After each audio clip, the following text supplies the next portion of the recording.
नमस्कार, जय महाराष्ट्र. मी डॉक्टर अनिल फळे. M 2032 live मध्ये आपल्या सगळ्यांचं स्वागत आहे. सध्या छत्रपती संभाजीनगर गाजत आहे आणि त्याला कारणही तसंच ज्वलंत आहे. अतिक्रमण हटाव मोहीम जोरामध्ये सुरू आहे. आता या अतिक्रमण हटाव मोहिमेचे जे प्रमुख आहेत, संतोष वाहुळे अतिरिक्त आयुक्त आहेत, त्यांच्या म्हणण्यानुसार एप्रिल 2025 मध्ये राज्य शासनाच्या नगरविकास खात्याने जो शहर विकास आराखडा अंतिम केलेला आहे, त्यानुसार तो समोर ठेवून आम्ही शहरामध्ये ही मोहीम राबवत आहोत. आणि मग अशा प्रकारची मोहीम ज्या वेळेला राबवली जाते त्यावेळेला नागरिकांचा किंवा ज्यांची अतिक्रमण हटवली जातात त्यांचा विरोध हा ओघाने आलाच. आणि मग त्यासाठी मोठा पोलीस बंदोबस्त असणं, कर्मचाऱ्यांची मोठी फौज असणं, जेसीबी वगैरे वगैरे, ते सगळं दृश्य संभाजीनगरला आता हे सगळीकडे दिसतंय. त्याच्यामध्ये अनेक प्रमुख गोष्टी आहेत आणि या गोष्टींवर चर्चा करण्यासाठी आज आपल्या सोबत आहेत ज्येष्ठ पत्रकार धनंजय लांबे. म्हणजे मराठवाडा दैनिकापासून महाराष्ट्र टाइम्स, पुढारी, सामना अशा वेगवेगळ्या दैनिकांमध्ये त्यांनी संपादक म्हणून काम केलेलं आहे. शहर वृत्तांकनाचा देखील सुरुवातीच्या काळामध्ये त्यांनी खूप चांगला अनुभव घेतलेला आहे. आणि महानगरपालिका म्हणजे ज्या वेळेला नगरपालिका होती त्याच्यानंतर महानगरपालिका झाली, हा सगळा प्रवास धनंजय लांबे यांनी पत्रकार म्हणून अनुभवलेला आहे. आता आपल्याला त्यांच्याकडनं जाणून घ्यायचं एक सर्वसाधारणपणे की ही मोहीम सध्याची आणि छत्रपती संभाजीनगरचा विकास आराखडा आणि याच्यामधलं होणारं राजकारण असेल, गुन्हेगारी असेल, त्याच्यानंतर महानगरपालिकेने जर चुकीची कारवाई केलेली असेल तर मग पुनर्वसनाचं पुन्हा आश्वासन असेल, या एकूणच गोष्टी आपल्याला धनंजय लांबे यांच्याकडून जाणून घ्यायच्या आहेत. तर धनंजयजी बोला आपण. नमस्कार. सर्वप्रथम अप्रतिम मीडियाचे डॉक्टर अनिल फळे यांनी एका ज्वलंत विषयाला हात घातल्यामुळे त्यांचं अभिनंदन. आणि हा प्रत्येकच नागरिकाच्या जिव्हाळ्याचा असा विषय आज बनलेला आहे. महापालिकेने केलेल्या कारवाईचं बऱ्याच भागातून कौतुकही होत आहे आणि ज्या भागांमध्ये ही कारवाई झाली तिथून टीकेचे आसूड पण ओढले जात आहेत. आणि या दोन्हींमध्ये तथ्य आहे. महापालिकेच्या अधिकाऱ्यांनी, मी आता नगरपालिकेपासून ही महापालिका आपली बघत आलेलो आहे, महापालिकेच्या अधिकाऱ्यांनी आधी तर ही विस्तारत चाललेल्या शहराची नियमित अतिक्रमण होऊ दिली, त्याच्याकडे कानाडोळा केला. काही कारण असतील त्याच्या मागे, परंतु म्हणजे काही लोकांची भूतदया पण असते की नाही ठीक आहे, माणूस रोजगार इथे मिळवतोय आणि काही हरकत नाही त्यांनी थोडंफार कायद्याचं उल्लंघन केलं तरी. परंतु हे झालं असं की या ज्या काही जागा आहेत, म्हणजे जे काही रस्ते यांनी आता अतिक्रमण हटवण्यासाठी म्हणून घेतलेले आहेत, कोट्यवधी रुपये किमतीच्या या जागा आहेत. ज्यांनी खाजगी जागा घेऊन तिथे व्यवसाय केला त्यांना 50-50 कोटी रुपयाची गुंतवणूक तिथे करावी लागली. आणि त्याच्याच रांगेमध्ये हे काही भूमाफिया इथे एकत्र आले आणि त्यांनी अशा इमारती तिथे पक्क्या बांधून ठेवल्या की जी महापालिकेची जागा आहे, जी त्यांची कोणाकडून भाड्याने घेतलेली जागा आहे, त्याच्यावरती त्यांनी त्या इमारती बांधल्या. हे आता आपण अतिक्रमण हटाव मोहिमेमध्ये गेल्या 15 दिवसापासून बघतो आहोत की या सगळ्या इमारती, आरसीसीच्या इमारती या पाडल्या जात आहेत. म्हणजे अत्यल्प व्यवसायावरती जे काही अत्यल्प भांडवलावरती जे काही व्यवसाय करतायत, भाजी असेल, हॉटेल असेल, हातगाडे असतील, तर या मंडळींचं जे तिथं अतिक्रमण होतं, तर त्याला आपल्याला अतिक्रमण मानता येणार नाही. कारण हे अक्षरशः हातावरचं पोट असलेली ही मंडळी होती. परंतु 10-10 गाळे, 20-20 गाळे तिथे बांधून त्यांचं भाडं मिळवणारी ही मंडळी, यांना आपल्याला पोटार्थी म्हणता येणार नाही. हे हे अगदी भूमाफियाच होते आणि त्यांनी या पद्धतीने तिथे कामं केली. चुकाच दोन्ही बाजूंनी आहेत, म्हणजे महापालिकेच्या बाजूनीही आहे आणि नागरिकांच्या बाजूनी पण आहे. चुका अशा आहेत की एखाद्या रस्त्याची जर लांबी आणि रुंदी आपण बघितली तर ती समसमान असायला हवी सर्व दूर. म्हणजे ज्या भागातून तो रस्ता गेलेला आहे की जिथे 60 मीटर रस्ता आहे तिथे 60च मीटर तो सर्व सर्व दूर असायला हवा.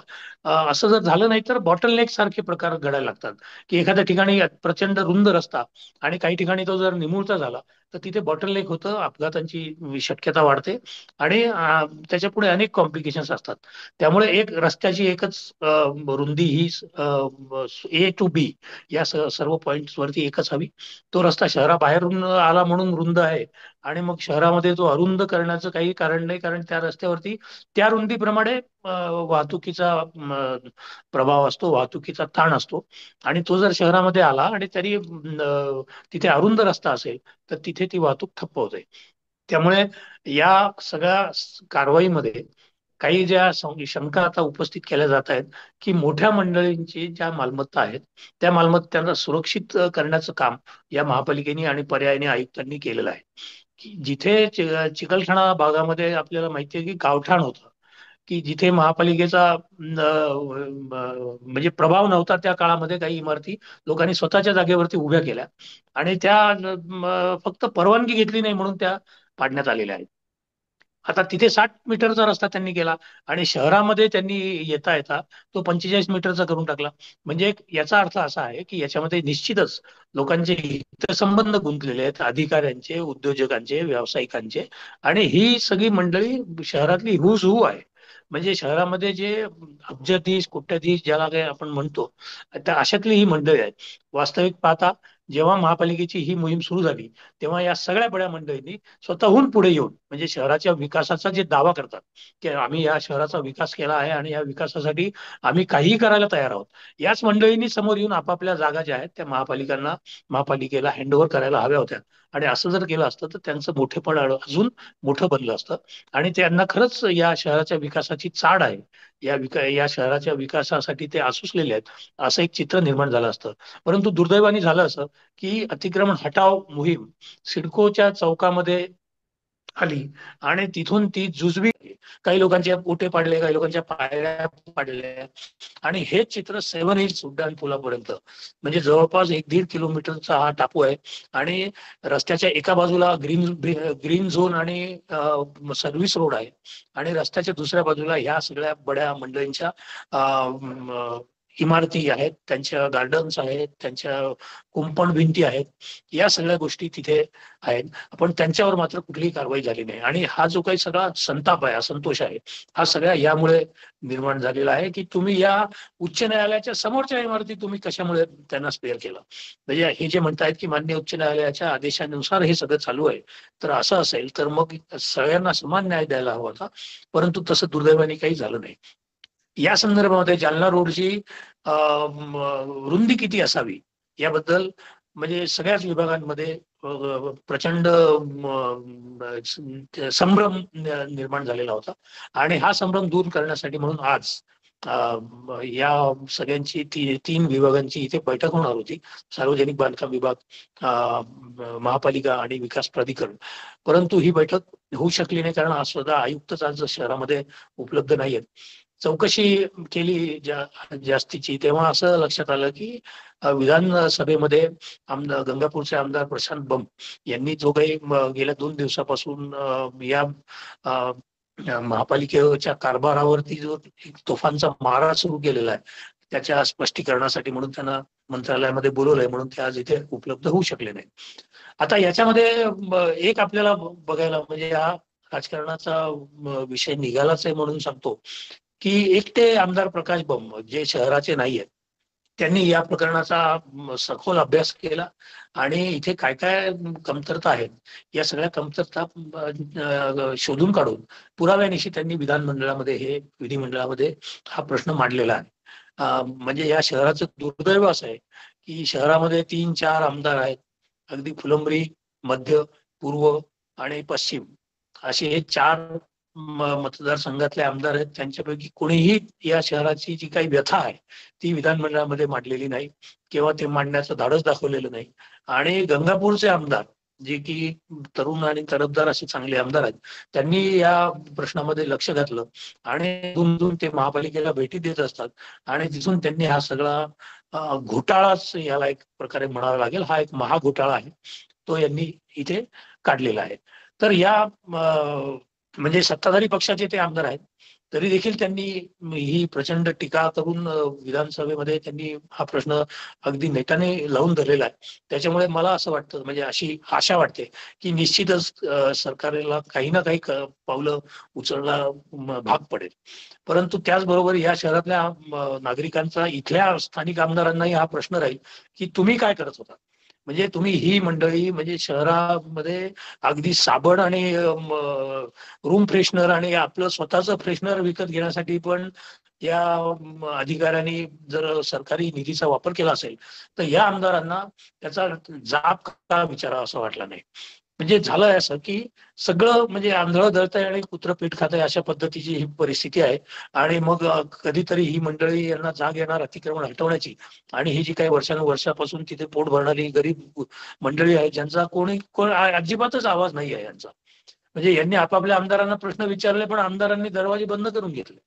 परिस्थिती की अक्षरशः रातोरात ही जी काही राहती घरं यांना रिकामी करून भाड्याच्या घरामध्ये नातेवाईकांकडे अशा प्रकारची पळापळ करावी लागलेली आहे. आणि ही काही आणीबाणीची परिस्थिती नाहीये की ज्या एखाद्या घटनेमुळे हे सगळं व्हावं. आता याला एक पूर्वपीठिका अशी आहे की मुकुंदवाडीमध्ये एका तरुणाचा खून केला जातो. म्हणजे तिथे बसणारे जे गर्दुल्ले आणि सगळे नशेडी लोक आहेत, त्या लोकांनी एकत्र येऊन त्यांचा खून केला एका तरुणाचा. आणि त्याचा खून केल्यानंतर महापालिकेला जाग आली. म्हणजे त्याच्यानंतर परत आपले आमदार संजय केणेकर यांनी आवाज उठवला की हे काय चाललंय शहरामध्ये. म्हणजे परिस्थिती खुनापर्यंत गेल्यानंतर सगळ्यांना जाग आलेली आहे.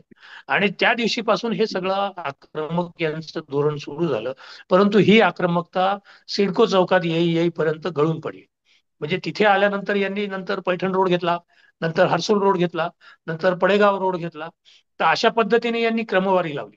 म्हणजे ज्या मालमत्ता बाधित होत आहेत, परंतु त्यांना आपल्याला हात लावायचा नाहीये, हे यांनी आधीच ठरवून घेतलं. म्हणजे विकास आराखड्यामध्ये किती घोटाळे झाले होते हे आपल्याला चांगलं माहिती आहे. परंतु हा विकास आराखड्याचा घोटाळाच नाहीये. एमआयडीसीची ही सगळी जमीन होती सेव्हन हिल्स पर्यंत. सेव्हन हिल पर्यंत. आणि सेव्हन हिल पासून विमानतळापर्यंत हा अखंड सर्व्हिस रोड म्हणजे एमआयडीसीच्या नियोजनामध्ये होता. हे नियोजन आमच्या डोळ्यांनी आम्ही पाहिलंय. आणि नंतर ते बदललं गेलेलं देखील पाहिलेलं आहे. म्हणजे मंत्रालयामध्ये ते विशेष प्रस्ताव आणून हे निर्णय केलं. आणि हा जो सर्व्हिस रोड आहे हा सिडको चौकापर्यंत मर्यादित केला गेला.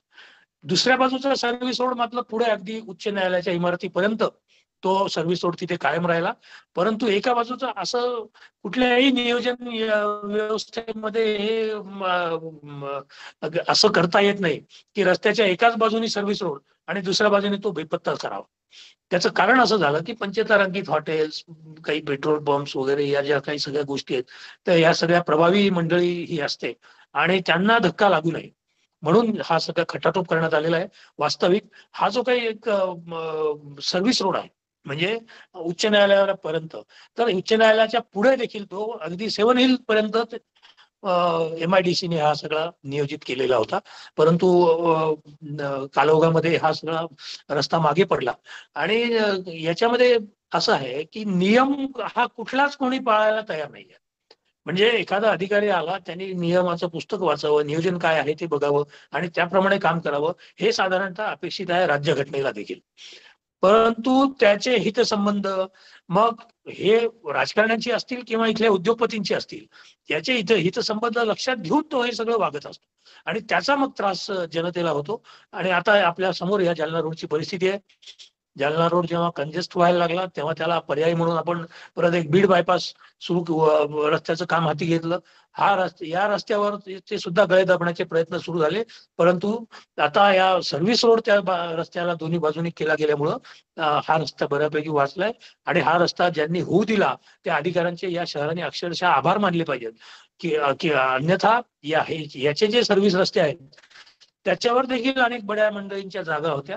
परंतु कोणाचीही तमा न बाळगता हा अखंड सर्व्हिस रोड त्यांनी, म्हणजे मला असं वाटतं की तो सिल्क मिल कॉलनी पासून, म्हणजे महानुभाव आश्रमापासून तो तिथून सुरू होतोय आणि इकडे थेट आपल्या म्हणजे ज्याला काय म्हणतो आपण शिवाजीनगर उड्डाण पूल असेल त्याच्या पुढचाही भागापर्यंत हा सर्व्हिस रोड बऱ्यापैकी झालेला आहे.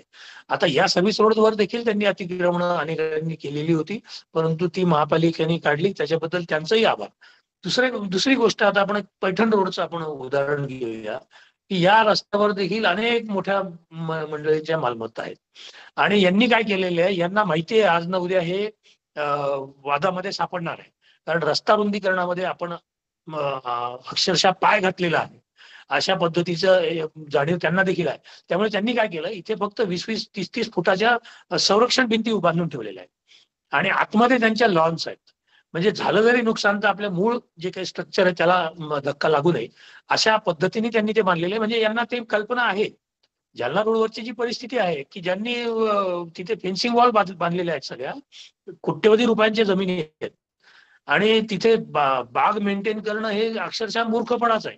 परंतु या बागा यांनी सोडलेल्या याच्यामुळे की यांना माहिती आहे की आज ना उद्या हे सगळं रोड वाईटनिंग मध्ये हे सगळं येणार आहे आणि त्याच्यामुळे हे आपल्याला मोकळं सोडणं याची आवश्यकच आहे. तसं ते सोडलेलं आहे आपल्या लक्षात येईल. आपण सेवन हिल उड्डाण पुलाकडून सिडको चौकापर्यंत डाव्या बाजूला जे जे काही बघतो, काही महाविद्यालय असेल, कुठलंही स्ट्रक्चर असेल, तर तिथे त्यांनी त्या जागा सोडलेल्या आहेत. ज्यांनी सोडलेल्या नाहीत ते अगदीच निर्डावलेले आहेत असं आपल्याला म्हणावं लागेल. कारण तो पूर्ण सर्व्हिस रोड आहे. हा सर्व्हिस रोड नसल्यामुळे जालना रोडची सगळी गळचेपी झालेली आहे. तसं या पैठण रोडवरती पण त्यांनी केलेलं आहे. आता महापालिकेने बेकायदेशीररित्या काही लोकांची घरं पाडलेली आहेत, कुठलीही नोटीस न देता. त्यामुळे त्यांना माननीय उच्च न्यायालयाकडून दिलासाही मिळाला आहे. 15 लोक त्यातले न्यायालयात गेलेले आहेत आणि त्यांना तिथे स्थगिती मिळालेली आहे. तेव्हा मला असं वाटतं की जर महापालिकेने पूर्णपणे नियमांना धरून जर ही सगळी कामं केली तर त्या महापालिकेलाही जस्टिफिकेशनसाठी काही वाव राहील. अन्यथा ही सगळी अनागोंदी आहे. तुम्ही 100-100, 50-50 जेसीबी घेऊन हा सगळा ताफा आणताय आणि भल्या भल्यांना ती धडकी भरवणार आहे. अतिक्रमण काढतायत हे या शहराच्या दृष्टीने खूपच चांगलं आहे. म्हणजे इतके निर्णावलेले लोक आहेत डॉक्टर फळे, की इतक्या मोठ्या प्रमाणावरती ही कारवाई होत असताना देखील आजच्या क्षणाला देखील शहरातल्या अंतर्गत रस्त्यांवर अतिक्रमण म्हणजे बेधडकपणे केली जात आहेत. म्हणजे त्यांना याची कल्पना आहे की हे कुठतरी थांबणार आहे. कारण यांनी खूपच ज्याला काय म्हणतो धाडस दाखवलेलं आहे आणि याला नक्कीच राजकीय मंडळी हे एका पॉइंटला येऊन थांबवतील आणि आपलं अतिक्रमण वाचेल. शहराच्या अंतर्गत रस्त्यांची अक्षरशः महापालिकेने वाट लावलेली आहे. एखाद्या घरासमोर म्हणजे तो बिचारा घर बांधतो किंवा त्याचं काही नूतनीकरण करतो, त्याचं काही जर वाळू किंवा खडी रस्त्यावर पडलेली असेल तर यांचा जो निरीक्षक असतो, इमारत निरीक्षक, हा तिथे जातो, त्याला जाब विचारतो आणि चिरीमिरी घेऊन घरी जातो. म्हणजे तुमच्या याच्यामुळे रस्त्याला वाहतुकीला अडथळा होतोय. आता या ज्या काही गोष्टी आहेत की म्हणजे बांधकामाची परवानगी घेतानाच या सगळ्या गोष्टी त्याच्यामध्ये असतात, उद्धृत असतात, की तुमच्या जर तिथे पडला तर त्याला तुम्ही जबाबदार आहात, तुम्ही ते रस्त्याला अडथळा होणार नाही अशा पद्धतीने बांधकाम करा, या सगळ्या अटी त्याच्यामध्ये असतात. परंतु जागेअभावी काही मंडळींचं काही थोडंफार 2-4 फूट इकडे तिकडे पडतं, त्यांना जाऊन हे लोक निश्चित छळणार. जर त्यांचं महापालिकेमध्ये किंवा एखाद्या राजकीय नेत्याकडे काही वजन नसेल तर त्यांना हे छळणार. आणि अशा पद्धतीची पक्की अतिक्रमण मात्र ते अगदी डोळे झाक करून पूर्णपणे ते होऊ देणार. अशा पद्धतीची ही अत्यंत भ्रष्ट अशा प्रकारची महापालिकेची कृती आहे आणि या महापालिकेची सखोल चौकशी व्हायला पाहिजे. आणि हे जे कोण जबाबदार आहेत त्यांना म्हणजे अक्षरशः ते स्क्रीनवर येऊन सांगतात आम्ही सगळे नियमानुसार करतो आहोत. आणि जर तुम्ही नियमानुसार करत असाल तर मग न्यायालयात जाऊन लोकांना स्थगिती कशी मिळते? जर नियमाला धरून महापालिका करत असेल तर कोणालाही स्थगिती मिळण्याचं कारण नाही. परंतु ती स्थगिती मिळवत आहेत कारण महापालिकेने इथे चुका केलेल्या आहेत. तर महापालिकेच्या या चुका ज्या आहेत त्या काही अनावधानाने झालेल्या नाहीयेत, त्या जाणून बुजून झालेल्या आहेत. आर्थिक व्यवहार फार मोठ्या प्रमाणावरती इथे आपल्याला बघायला मिळतील आणि याच्यामध्ये जे काही जे कोणाचे पाडले त्याच्यामध्ये हे गरीब लोकांचं प्रचंड नुकसान झालेलं आहे, ज्यांचं हातावर पोट आहे. तर महापालिका आणि या शहरामध्ये राजकीय पक्ष काय करतायत, सामाजिक संघटना काय करतायत, एकही मोर्चा महापालिकेवरती गेलेला नाहीये या कारवाईच्या निषेधार्थ. जागोजागी फक्त निदर्शनं झाल्याची मी बघितलेली आहेत. परंतु कोणालाही असं वाटत नाही की हा मोठा इश्यू आहे, की जी बाधित मंडळी आहे, ज्यांच्यावर अन्याय झालेला आहे, त्यांना तिथे आपण न्याय मिळवण्यासाठी काहीतरी जनचळवळ चालवली पाहिजे. की जी बाई सकाळी बिचारी येते आपल्या कुटुंबाचं पोट पाणी भरण्यासाठी भाजी घेऊन बसते, अंडी घेऊन बसते, चहाचं गाडा लावते, तर म्हणजे तुम्ही त्यांचं एका क्षणार्धामध्ये सगळं आयुष्य तुम्ही उद्ध्वस्त करून टाकलं. आणि दुसरीकडे तुम्ही या बड्या मंडळींचं सगळं ठेवलंय. म्हणजे राग हा नाहीये की बड्या मंडळींचं ठेवलं, लोकांमध्ये संताप हा आहे की तुम्ही गोरगरीब लोकांना तुम्ही या पद्धतीने ते करायला नको होतं. आणि ज्या पद्धतीने ते केलं गेलेलं आहे, जी दहशत त्या प्रकारची माजवून ते केलं गेलं. तर मला सांगा की आता जिन्सी ते चंपा, म्हणजे चंपा चौक ते मोंडा हा रस्ता, पोलिसांचं तिथे प्रोटेक्शन मिळत नाही त्यांना. कालचीच बातमी आहे की पोलिसांचं प्रोटेक्शन न मिळाल्यामुळे या रस्त्यावरची कारवाई थांबली. कसं मिळत नाही आहे? यांना कोण सांगताय प्रोटेक्शन देऊ नका म्हणून? आणि यांनी जर प्रोटेक्शन तिथे, मग तुम्हाला मुकुंदवाडीमध्ये, चिकलठाण्यामध्ये, पैठण रोडवरती कसं काय प्रोटेक्शन मिळालं? हे प्रश्न या शहरातल्या सुजाण नागरिकाला पडतायत. या शहराच्या नियोजनाचे तीन तेरा ऑलरेडी वाजवून टाकलेले आहेत. तो जो काही आपला विकास आराखडा होता तो 10-10 वर्ष त्यांनी रखडवून ठेवलेला आहे. जिथे ज्या विकास आराखड्यामध्ये जिथे रस्ते आता नियोजित आहेत, त्या रस्त्यांवरती मोठमोठ्या इमारती उभ्या आहेत. म्हणजे त्या बेकायदेशीर असेल किंवा कायदेशीर असतील. आता हे कसे नवीन रस्ते तयार करणार आहेत हे त्यांचं त्यांना माहिती आहे. परंतु या सगळ्या गोष्टी कागदावरच ठेवण्यामध्ये यांना स्वारस्य आहे. त्रास होईल अशाच पद्धतीने हे लोक यापुढेही वागत जातील, जोपर्यंत राज्य सरकार यांच्याबद्दल कठोर होत नाही. डॉक्टर फळेल. नाही धनंजयजी, तुम्ही फार अगदी म्हणजे मी तुम्हाला डिस्टर्ब यासाठी केलं नाही की दर्शकांनी म्हणजे जे हे चर्चा ऐकत आहेत हे त्यांच्याशी मी बोलतोय की बघा हे कसं आहे. म्हणजे धनंजय यांनी जे सांगितलेलं आहे की राजकारण आहे, अधिकारी आहेत, म्हणजे याला दोन्ही बाजू आहेत. भाजीवाली बाई असेल किंवा तिचं दुकान असेल तर ते पाडलं जाणार.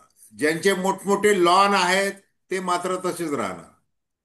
आणि कुणाचंही याच्यामध्ये ज्यांनी अतिक्रमण केलेलं आहे, मग तो छोटा व्यावसायिक असो किंवा बडा कोणतरी उद्योजक असो, त्याचं समर्थन कायद्याने करताच येणार नाही. मग अशा ज्या गोष्टींना अभय कोण देतं, तर ते राजकारणी देतात. म्हणजे आता हे ज्या शहराचे जे 3 मतदारसंघ आहेत विधानसभेचे, त्याच्यामध्ये आता 2 मंत्री आहेत. हे संजय शिरसाट आहेत, अतुल सावे आहेत.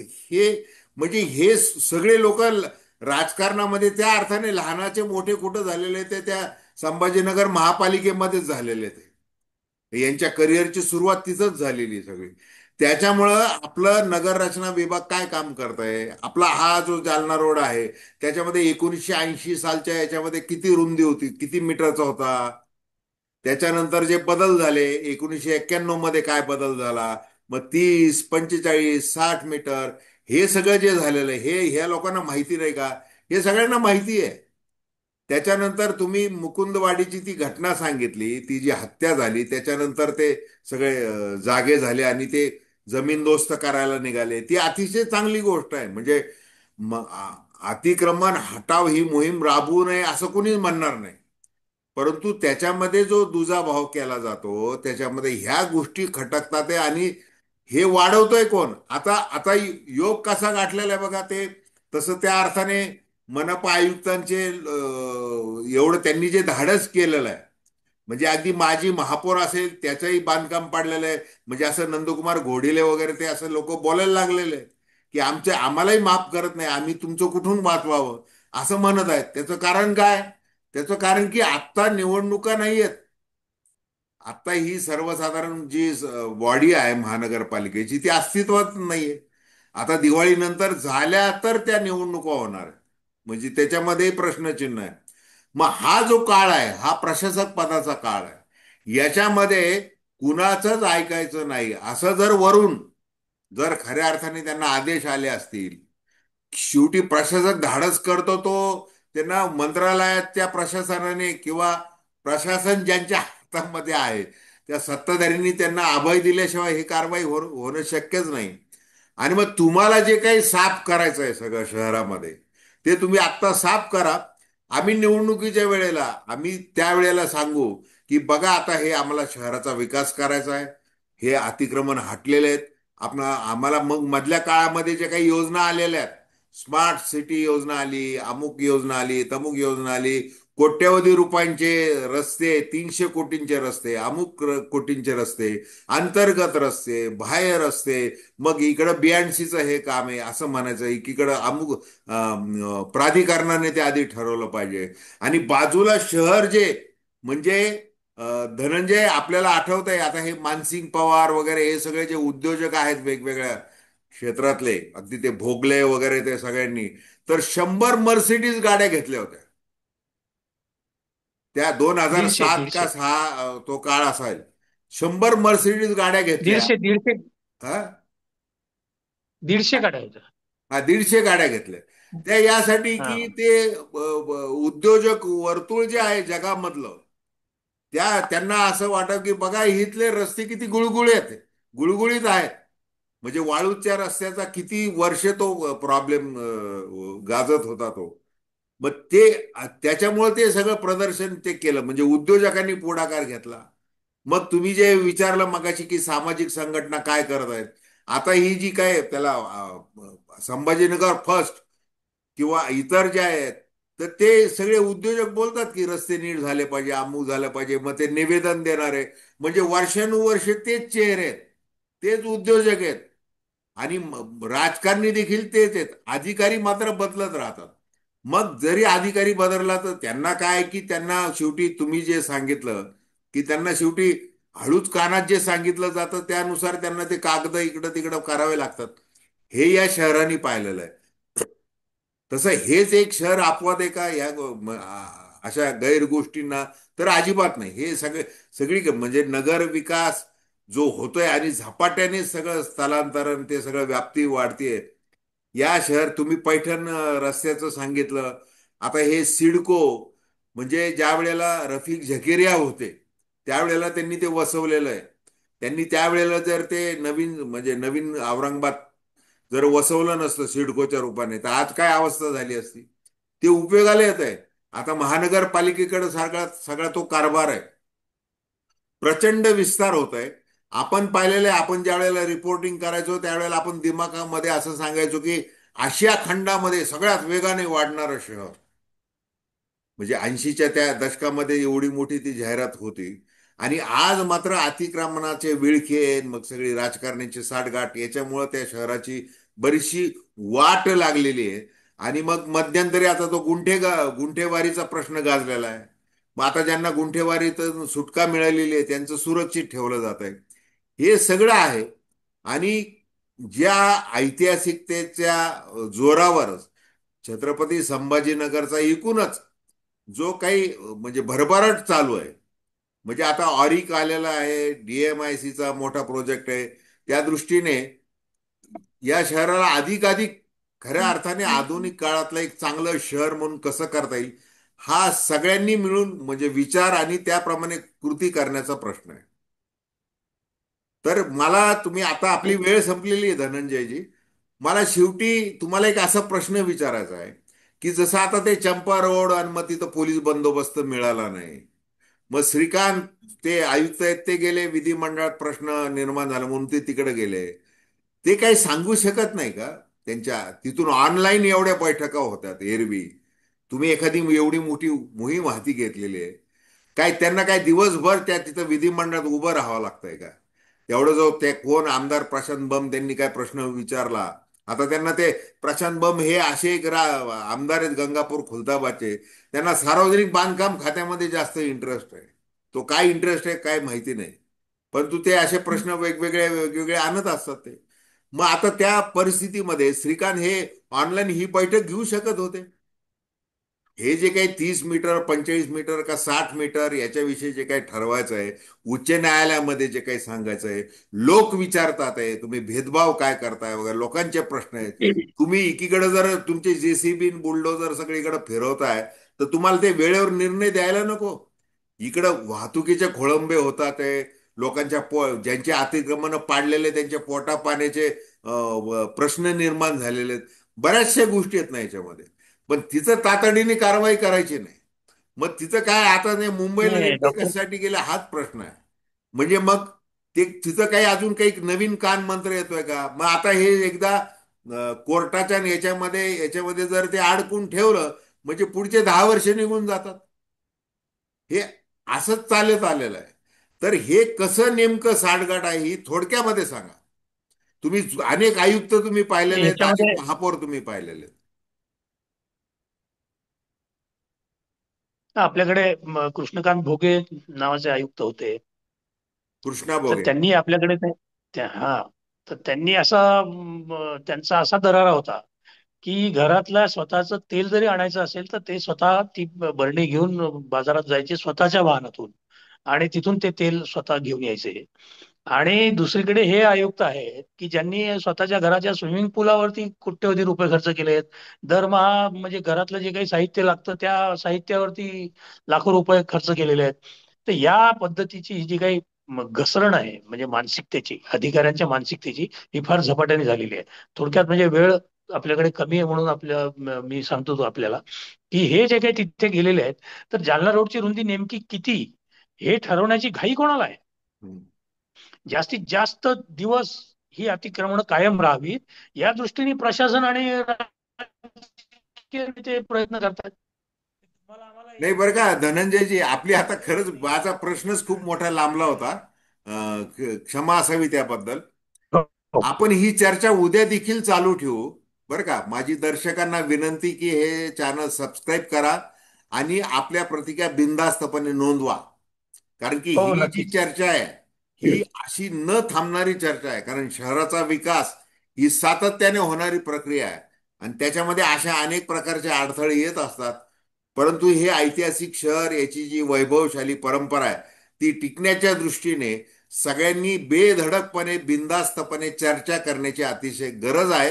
आणि महानगरपालिका म्हणजे कारभाराची गटारगंगा असं जे म्हटलं जातं ते कुठेतरी आता थांबलं पाहिजे. आता नवीन बॉडीज येईल, नवीन जे निवडणुका होतील त्यामध्ये त्या चांगल्या प्रकारे पार पडतील आणि चांगले लोकप्रतिनिधी आपण निवडून दिले पाहिजे. हेही तितकंच करा. तर धन्यवाद. हे चॅनल अवश्य सबस्क्राईब करा अशी पुन्हा एकदा विनंती. धन्यवाद.